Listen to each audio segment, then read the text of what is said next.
Welcome to Marketecture, where you can get smart fast with in-depth interviews of leading technology vendors. I'm Mike Shields, and I'm here with Sean Muller. He's the founder and CEO of iSpot, and Anthony Skinner, who's the chief of engineering and product. Hey, Anthony and Sean, thanks for being here. Thank you, Mike. We're excited to be here. Yeah, exactly. Thank you. Let's get into your product. And maybe, Sean, we could start at the top in terms of why, like I was asked, why the company was founded, and what was the opening that you saw? And then maybe Anthony, you can jump in on specifically, what does the product do these days? So why iSpot to begin with? Yeah, so iSpot was founded with a singular mission, which was to modernize TV measurement. We noticed early on that this was an industry that did not have very good data. Specifically, we couldn't find any data on the internet around TV advertising. So that was the first clue that this was an industry that did not have sufficiently good data. So in our 10-year journey, we've really focused on modernizing TV measurement. And we'll talk through a lot of these innovations, no doubt, on this call. But at a high level, we focus on helping marketers prove the efficacy of their TV and video investments, as well as optimize those investments. Okay. And Anthony, let's go. Maybe you help us get more specific in terms of where do you're a measurement company, you have unique data. Where do you get it from? How is this acquired in the beginning, and where is it going? Yeah, no, absolutely. So the foundation of what we have is really built off our ad catalog. It's a proprietary system that we built. That ad catalog is really something that we take in feeds from different providers. And from those providers, we actually build our ad catalog and look at where those ads are being run. And so that's the core of our business, right? And so with that, we build our ad catalog. But I think as Sean will get into and we'll talk about our features, we also have something almost like the Google Analytics for ad measurement, right? And so that product is also something that is unique to the ad space and is also built off our ad catalog as well. And so we can dive into that and how we do attribution and I think we probably should explain, what do you mean by an ad catalog? I have a sense of what you mean, but it might probably worth explaining that. Yeah, absolutely. So basically what we have in our ad catalog is as these ads are being run across the many channels, right? We are looking at every ad that's being run. We're gathering those ads and putting it basically in a large index and saying, when are those ads running, how often they're running, and we are actually essentially putting that into a catalog. And how do you get that information?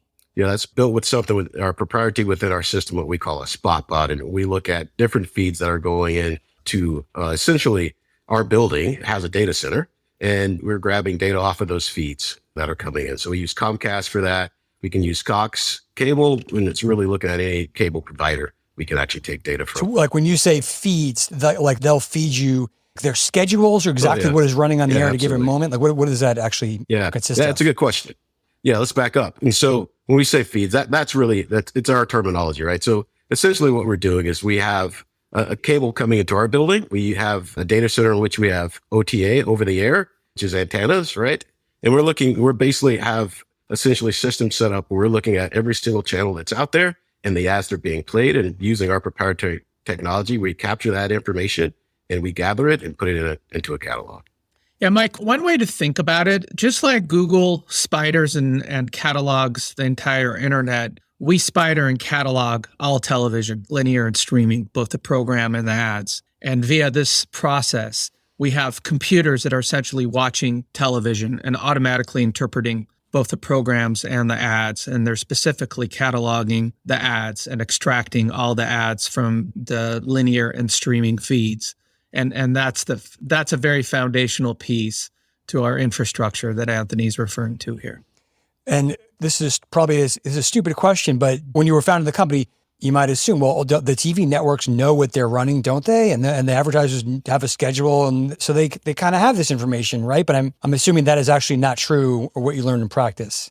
Yeah, you would think, right? You would think exactly. that the TV networks and the industry knows that. But that was probably the biggest revelation when we started the company, is that information was actually not being tracked in any high fidelity, accurate, comprehensive, speedy manner at all. So that was probably the biggest shocker to us coming into this industry, a new $70 billion industry that was trading on information that was really just cobbled together by post logs that are provided by the networks, other companies that were literally using VCRs to record television with like people offshore watching it and recording on a piece of paper what ads were playing. It was really archaic. I mean, it was really bizarre. I'll be honest with you. Like it was really unbelievable. Yeah. Okay, And so not only that, good, but Anthony. it's not as though networks track other networks as well, right? So they might have an ad log for theirs, but they're not looking at what other networks are doing. And so there's just, like Sean said, across the board, there wasn't really anyone tracking the way we're doing it today.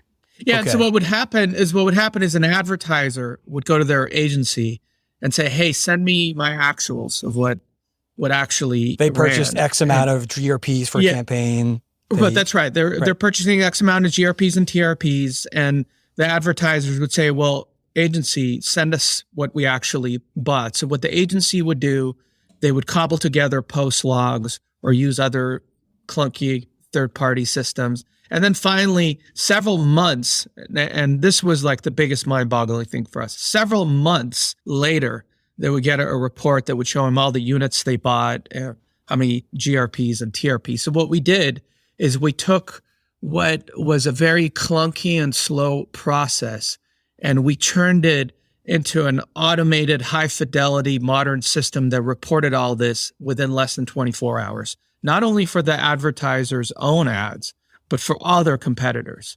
So that was just something that definitely did not exist 10 years ago. And even today, doesn't really exist other than at iSpot. Okay. Just to drill down a little bit more. So you mentioned you get some data from Comcast, from their set tops. No, we don't gather any information from the set tops. Okay, so not from the set tops. You're from from households, from TV manufacturers. How does it work? Yeah, we probably should separate those things, right? And so Sean and I can both get into the different parts. So as we look at the ads and the programs, we're actually taking that straight a feed from Comcast, right? And so we're actually getting that straight from a cable. So as like Sean said, so basically it's exactly how consumers view it. So it's Comcast, it's DirecTV, it's Dish, it's streaming providers. We're basically watching television feeds in an automated way, just like consumers. And then you mentioned there was besides the analytics product there, besides the ad catalog, there's an analytics product. Can you tell me about that?